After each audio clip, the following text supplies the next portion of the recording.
Λοιπόν, ξεκινώντας θέλω να σας ευχηθώ, γιατί είναι το πρώτο παιχνίδι στην έδρα μας το νέο έτος. Να ευχηθώ καλή χρονιά, με υγεία, όπως λέγεται, ευτυχία και φυσικά εκπλήρωση των στόχων που επιβάλλεται να βάζουμε στη ζωή μας, είτε έχει να κάνει ατομικά είτε συλλογικά, ομαδικά.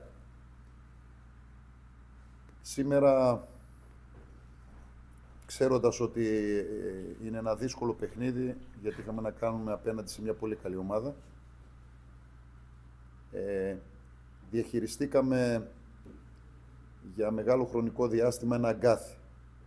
Και το αγκάθι έχει να κάνει το ότι το παιχνίδι δεν ξεκίνησε κανονικά λόγω προβλήματος, ότι είχε να κάνει με το ρεύμα.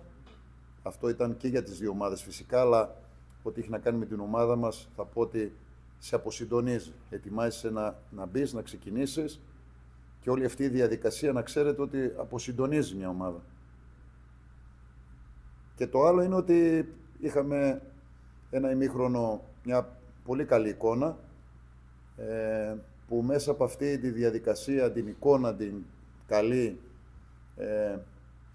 παίξαμε, είχαμε κατοχή μπάλας, βγήκαμε, συνεργαστήκαμε, βγάλαμε πολλές ευκαιρίες για να προηγηθούμε και κόντρα στη ροή του παιχνιδιού, από λάθος δικό μας, ο αντίπαλος το αξιοποίησε με ένα δυνατό σημείο που έχει, που είναι οι μεταβάσεις, θετικές μεταβάσεις.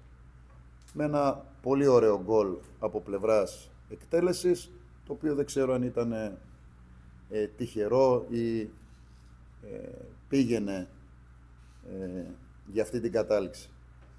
Παρ' όλα αυτά ήταν ένα πολύ ωραίο γκολ.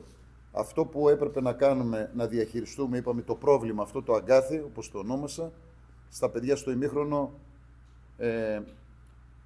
τόνισα ότι πρέπει ακόμα περισσότερο να ασχοληθούμε μόνο με το παιχνίδι, με τίποτα άλλο. Δεν κοιτάμε σκορ, δεν κοιτάμε οτιδήποτε άλλο υπάρχει στο παιχνίδι. Μέσα στις 4 γραμμές του γηπέδου να είμαστε ήρεμοι, να έχουμε συγκέντρωση, καθαρό μυαλό και να προσπαθήσουμε να παίξουμε το παιχνίδι το οποίο μας διακρίνει σαν ομάδα. Απλά να είμαστε λίγο πιο συγκεντρωμένοι στο επιθετικό μας τρίτο, γιατί εκεί βάζουμε την μπάλα πολλές φορές. Απλά πρέπει να έχουμε και θετική κατάληξη. Κάτι το οποίο φυσικά το κάναμε. Ανατρέψαμε το εις βάρος μας αποτέλεσμα, το οποίο έχει γίνει πρώτη φορά φέτος.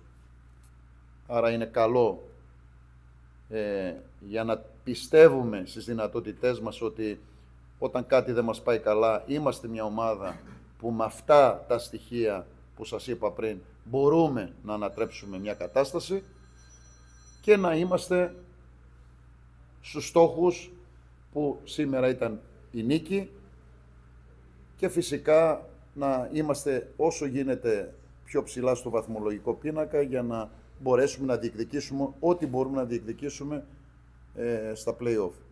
Επειδή είναι τα τελευταία παιχνίδια του πρωταθλήματος, θέλουμε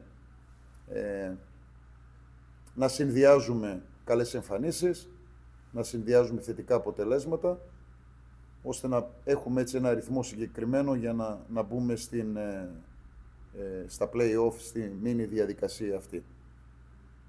Θέλω να πω συγχαρητήρια στα παιδιά, κάνανε μια μεγάλη προσπάθεια, συνεχίσανε να προσπαθούν έτσι όπως έχουν μάθει τον τελευταίο καιρό και επειδή σας είπα ότι από την αρχή ότι είχαμε να αντιμετωπίσουμε μια πάρα πολύ καλή ομάδα, γιατί πραγματικά η Νίκη Βόλου διαθέτει και καλό προπονητή και καλό ρόστερ και θεωρώ ότι είναι μια ομάδα πεντάδας βάσει ονόματος, βάσει υλικού αλλά και αγωνιστικής εικόνας.